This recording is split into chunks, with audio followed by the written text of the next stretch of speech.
In 2097, the government found the remains of a city that was never known to the academic world. During construction of new city, some workers who were digging the foundations for building stumbled upon these ruins on a large wasteland just outside of the city. The government selected a group of 6 specialists and asked them to excavate and investigate the remains of the city. The team expects this excavation to be of tremendous value to understand the rise and fall of cities from this era. While digging, the team found a suitcase containing notes, photographs, maps, and newspaper clippings, amongst other things. After a first analysis of the material, it seemed the suitcase and its contents had belonged to a female translator who dedicated her life to urban activism.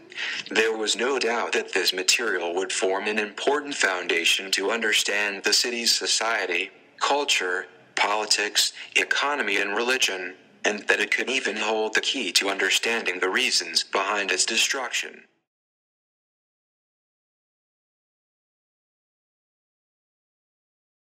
Cities expand and shrink.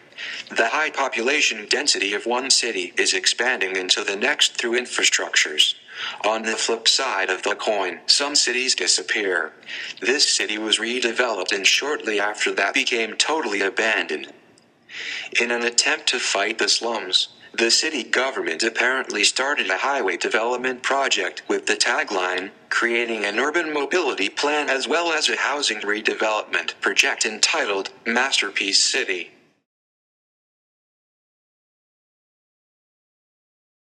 Smart City began as a relatively small industrial city. Cities as envisioned by the global brand, Smart City were built in America, Europe, China, India, and Africa. These cities all have the same highest dam, highest tower, longest bridge, and longest tunnel. High-rise apartment buildings combined with tools meant to divert the people's attention from everyday life, such as malls, bars, and the cinema, were built as facilities meant to improve people's happiness. In these controlled environments, Smart City could offer the same safety zones to everyone everywhere on the globe.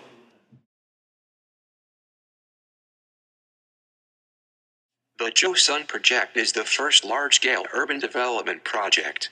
It incorporated 100% of the location's original inhabitants into this plan. The layout of the lower floors is based on that of a traditional Korean village with its narrow alleys and shadowy outside spaces where many social gatherings take place. The top floors are built with state-of-the-art technologies to make it ranked first on the LEED scale and are meant for the nouveau riche. When the raccoon escaping from the lower floor attacked children at the rooftop garden, the conflict between the upper and the lower floor residents got deeper. Due to the serious protests, some of Joseon apartment residents started to move out and the rest of them who stayed there were under the government's strict control. The people who didn't feel comfortable in one of Smart City's safety zones wanted to abandon Smart City. The man painted on the container is the symbol of the struggle and protest against the discrimination based on social status caused by the unilateral government development.